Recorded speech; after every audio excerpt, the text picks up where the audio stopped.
예수 믿는 것이 무엇인가? 그러니까 한마디로 딱 얘기하면 예수님 편이 되는 거예요. 우리가 우정을 맺으면 거기는 어떤 것도 약속이 되는 거예요. 좋은 것도 너와 같이 하지만 불의하고 안 좋은 일을 맺어도 나는 너와 같이 하겠다. 이런 게 포함이 돼 있죠. 그래서 여기서는 지금 무슨 말을 하고 있냐. 여러분 그리스도 때문에 모욕을 받으면 스스로 복되다고 여기십시오. 이랬거든요. 그래서 지금도 이 땅에서는 그리스도인들을 지금 세상의 생각과는 너무 다르게 돌아가기 때문에 우리를 환영하는 사람도 있지만 우리를 환영하지 않는 사람도 있습니다. 예수 믿는 거는 흑백 논리와 같습니다. 예수를 믿는다, 예수를 안 믿는다. 그럼 예수를 믿는다 하면 어떻게 되냐면 그분의 생각과 같은 생각을 가져야 된다. 그분의 생각이 어디에 적혀 있냐면 성경에 적혀 있는 거예요. 세상적 기준에서 이것도 좀 옳은 것 같고 저것도 좀 옳은 것 같고 절충해서 삽시다. 이거는 완전 세상 기준이에요. 세상의 마인드예요. 그래서 우리는 전에 늘 자기 마음대로 살려고 했던 죄악된 옛 습관을 하나님의 법이 내 안에 들어오는 것을 이걸 끊는 기회로 이걸 삼아야 된다는 거예요.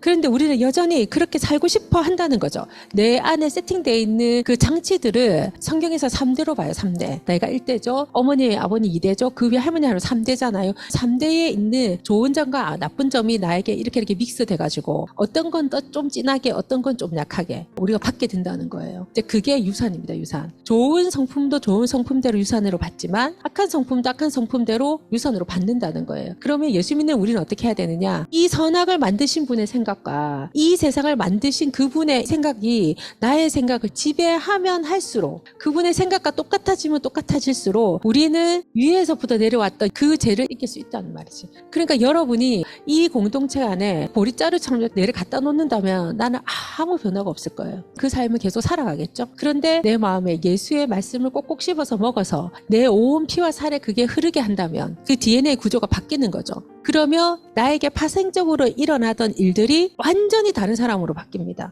근데 이거 할 때 고통이 있는 거예요. 내 마음대로 살고자 하는 그것과 싸우는 고통이 있는 거예요. 자기가 좋아하는 것에 대한 대가를 지불하는 거예요. 하나님의 이 놀라운 일들이 여러분에 일어나려면 여러분이 하나님과 생각이 같아야 되는데 그건 한 3가지로 볼 수 있습니다. 한 3가지로. 행동 방향. 첫 번째 기도. 기도는 어떨 때 나옵니까? 문제가 시급할 때, 당장 목숨이 딱 걸릴 때는 누가 시키지 않아도 자기 스스로가 입에서 탁 튀어나오죠. 인간의 한계를 넘는 그 하나님의 역사를 바라면서 막 저절로 나오는 거잖아요. 2번이보다 믿음입니다. 이게 다 하나로 연결되는데 믿음이 있는 기도는 역사하는 힘이 크죠. 이 믿음에 있는 기도는 누가 해요? 의인의 기도는 역사하는 힘이 강하다. 그래서 여러분은 칭의를 받는 사람들이 반드시 돼야 되는 거예요. 그 칭의는 마음으로 진짜 믿어서 입으로 시인하는 사람들의 것입니다. 내가 어렵게 착해서 의인이 된 것이 아니라 예수 그리스도의 피로 깨끗하게 죄를 해주고 그 사람에게 의를 입혀준 거예요. 그래서 여러분이 기도하고 하나님이 해주실 것을 믿고 그것을 행위로 할 때 하나님의 놀라운 기적이 그 죄를 통해서 이루어지는 거예요. 아주 시급한 마음으로 그것이 진짜 이루어질 것을 믿으면서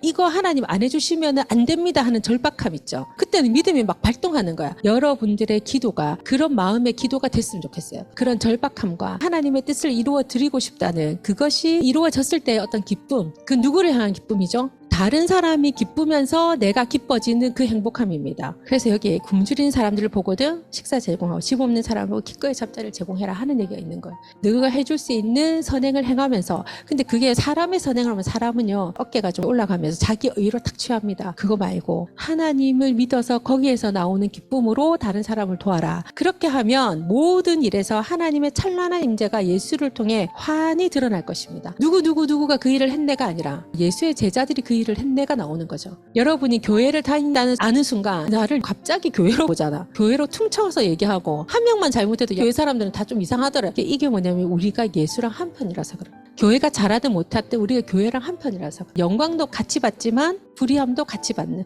그게 한 편이라서 그래. 근데 한 편은 우리 형제에게 무슨 일이 일어나면 다 함께 가서 그 일들을 같이 해결해 줄 수 있다. 너무 좋은 장점도 거기 있는 거예요. 그리고 이 험난한 고난의 세대 정신을 똑바로 차리십시오. 막 이런 얘기가 진짜 많이 나옵니다. 여러분과 나는 이 땅에서 사는 이 7, 80년으로 끝나는 사람들이 아닙니다. 모든 인류가 다 그렇습니다. 하나님의 말씀대로 산다는 이유로 여러분의 삶이 힘겨워지거든 당연한 일로 받아들이십시오. 하나님을 신뢰하십시오. 하나님께서는 자신의 일을 사실을 잘 알고 계시니 계속해서 그 일을 이루실 것입니다. 하나님이 하실 일은 인류를 구원하는 겁니다. 그리고 이 구원한 인류가 가서 살아야 될 천국이라고, 그 땅을 다시 건설하시는 그 일을 지금도 하고 계시고 앞으로도 계속 하시겠죠. 거기가 다 완성되는 그날을 우리가 생각을 해야 되는 거예요. 그러니까 세상에 모르는 사람들처럼 그 뒤에 책임 없는 그런 삶을 살지 말라는 거죠. 죽음을 맞이하고 그 다음 세계를 우리가 맞이하는 순간 거기서부터는 영원입니다. 영원. 그래서 우리는 올바른 복음을 전해야 되는 사명이 우리한테 있고, 자기 자신의 삶을 어디로 보낼 것인가를 결정할 수 있는